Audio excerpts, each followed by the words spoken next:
रजब तय्यब Erdogan तुर्की का आइन क्यों तब्दील करना चाहते हैं?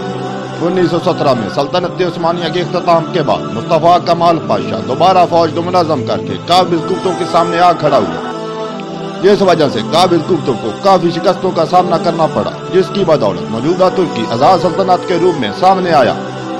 और मुअद्दा लुज़ान भी इसी सिलसिले की एक कड़ी है, जिसमें मुख्तलिफ शराइत के साथ एक शर्त ये भी थी कि तुर्की एक इस्लामी नहीं बल्कि सेकुलर रियासत होगी। तुर्की का आइन इस्लामी लिहाज से नहीं बल्कि सेकुलर लिहाज से बनेगा।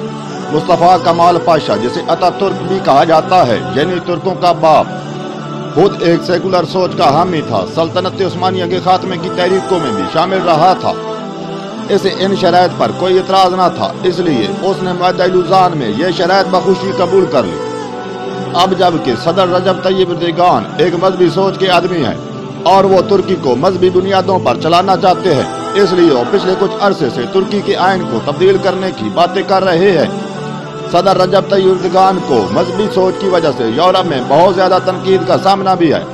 इससे पहले भी कई दफा तुर्की की आइन में तब्दीली की जा चुकी है, लेकिन इसमें कभी भी मजहबी शिक्के शामिल नहीं की गई, इसलिए इस पर ज्यादा तनकीद भी नहीं हुई। हालांकि तय्यब एर्दोगान ने कभी भी वाज़ेह तौर पर यह कभी नहीं कहा कि आइन में क्या तब्दीली की जाएगी। इनकी शख्सियत को देखकर और उनके मजहबी रुझान को देखकर यह अंदाजा लगाया जा रहा है कि वो नया आइन कैसा चाहते हैं।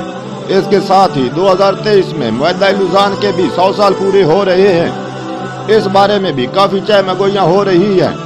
2023 में तुर्की का सदरती इलेक्शन भी है। इन सारी चीजों के मद्देनजर तुर्की को आजकल काफी पाबंदियों का सामना है, जिससे तुर्की की मैशत दिन ब दिन कमजोर हो रही है। लेकिन फिलहाल रजब तय्यब एर्दोगान बिल्कुल हार मानने के लिए तैयार नहीं, वो अपने नजरियात पर सख्ती से कायम है।